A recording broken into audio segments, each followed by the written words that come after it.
Hello everyone and welcome to my channel. My name is Damien and this is DW Exotics. So as my first video, I wanted to make a video about my first pet reptile, which happens to be a crested gecko. And today I'm going to teach you how to take care of your very own crested gecko.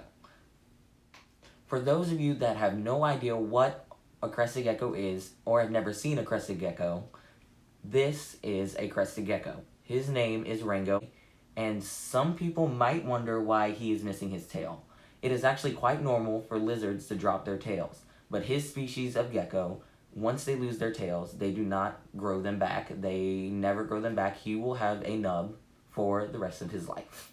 They are called crested geckos because they have a small crest on the top of their heads. And these geckos are from an island called New Caledonia, and this is the only place in the world that you will find wild crested geckos. But they have become increasingly popular in the pet trade as beginner reptiles, which I recommend as a great beginner reptile. Crested geckos are arboreal lizards, meaning that they live up in the trees and you will most likely never see them on the ground. They like to be high up in the canopies of the trees.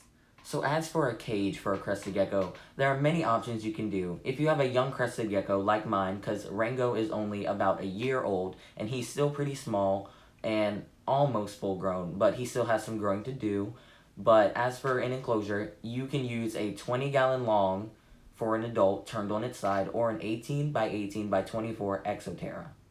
If you have a younger gecko, you can use a 10-gallon tank turned on its side or a 12 by 12 by 18 Exoterra. But if you use the smaller one, you will have to upgrade as your gecko grows. Crested geckos can live up to 15 years in captivity, so you have to make sure that you really want this gecko before you go and buy one, because it will be a long-term commitment. Lighting for crested geckos is very simple. They really don't need any. I personally don't use any light on my crested gecko, and he is living perfectly fine. But they can benefit off of a low wattage UVB bulb.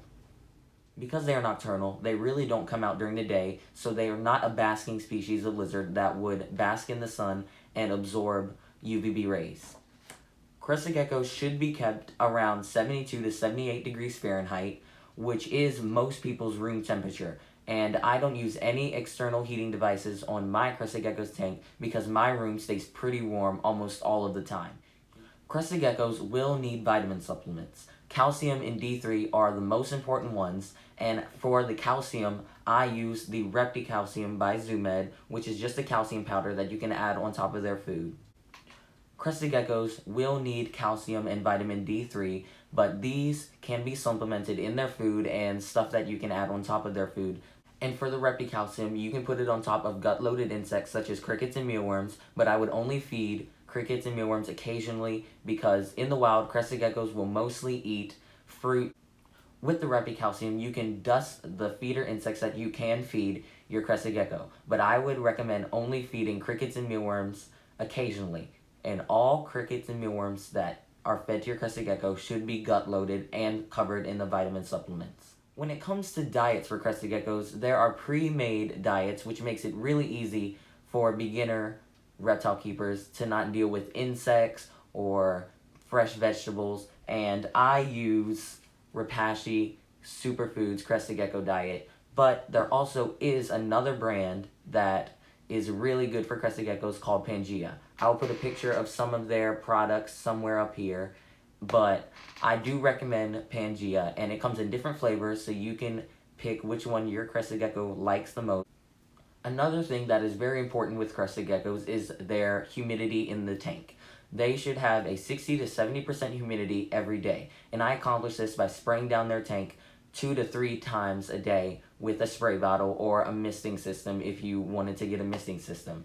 But all the water that comes in contact with all of my reptiles, I use ReptiSafe. It is just a dechlorinator that removes chlorines and other bacteria in the tap water or whatever water you're using, and you should always have this in their water before giving it to your reptiles. Crested geckos do not really need a water dish because when you mist down their tank, they will drink the water off of the glass and the leaves and the decor in their enclosures. But I do offer mine a water dish just in case he ever really needs water. As for substrate for crested geckos, I recommend ZoomMed's Eco Earth coconut fiber substrate, which is a great substrate for arboreal lizards and tropical lizards like him because it holds humidity in their tanks very well. And when you wet it and spray it down, it will hold all the water and the moisture and keep it in the tank and keep it nice and humid for your gecko. All decor in your crested gecko's tank should promote climbing and being up higher like they're in the canopies of the trees, because crested geckos, like I said, are arboreal and they would rather be up in the trees, in the vines and the plants than rather being on the ground. And that's really all you need to know to keep your very own crested gecko. I really do recommend crested geckos as a great beginner reptile for anybody trying to get into the reptile hobby. So thank you all for watching, and be sure to like, comment, and subscribe, and hit the bell icon to get notified when I post a new video, and I'll see you guys next time.